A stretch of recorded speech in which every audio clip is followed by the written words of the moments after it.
Hi everyone, ఇదైతే Sunday రోజు సాయంత్రం తీసిన చిన్న మినీ బ్లాగ్. సండే రోజు సాయంత్రం అయితే కూరగాయల కోసం అని వెళ్ళాము. వెళ్ళేటప్పుడు వ్యూ బాగుంటే తీసాను. కూరగాయలకైతే వెళ్ళాం కానీ అక్కడ కూరగాయలు ఏం బాగాలేవు. మొత్తం కూరగాయలు ఎండిపోయి ఉన్నాయి. అయితే కూరగాయలు అయితే నచ్చలేవు కాబట్టి పక్కనే ఉన్న ఫిష్ మార్కెట్కి అయితే వెళ్ళాం. ఫిష్ మార్కెట్లో అయితే చేపలు అయితే చాలా ఫ్రెష్గా ఉన్నాయి. వాటిని చూడగానే కొనాలనిపించింది. అయితే 2 రకాల చేపలు అయితే తీసుకున్నాడు మా ఆయన.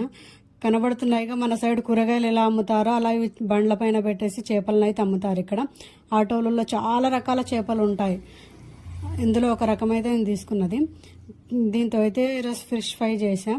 దానికోసం అయితే మామూలుగా ఎప్పటిలాగే ఫిష్ ఫ్రై కోసం కలపాల్సిన మసాలాలన్నీ కలిపేసి మ్యాగ్నేట్ చేసి పక్కకు పెట్టేసుకున్న తర్వాత ఫిష్ ఒక గంట సేపు ఉంచేసి అయితే దీన్ని అయితే ఫ్రై అయితే చేసాం. మన సైడ్ కూరగాయలు ఎలా దొరుకుతాయి, ఇక్కడ చేపలు ఎలా దొరుకుతాయి. మన సైడ్ కూరగాయలు దొరికినట్టయితే ఇక్కడ చేపలు అయితే దొరుకుతాయి. అన్ని ఆటోలలో పెట్టేసి ఫ్రెష్గా అమ్ముతారు. వీడియో నచ్చితే like and subscribe. Thank you for watching.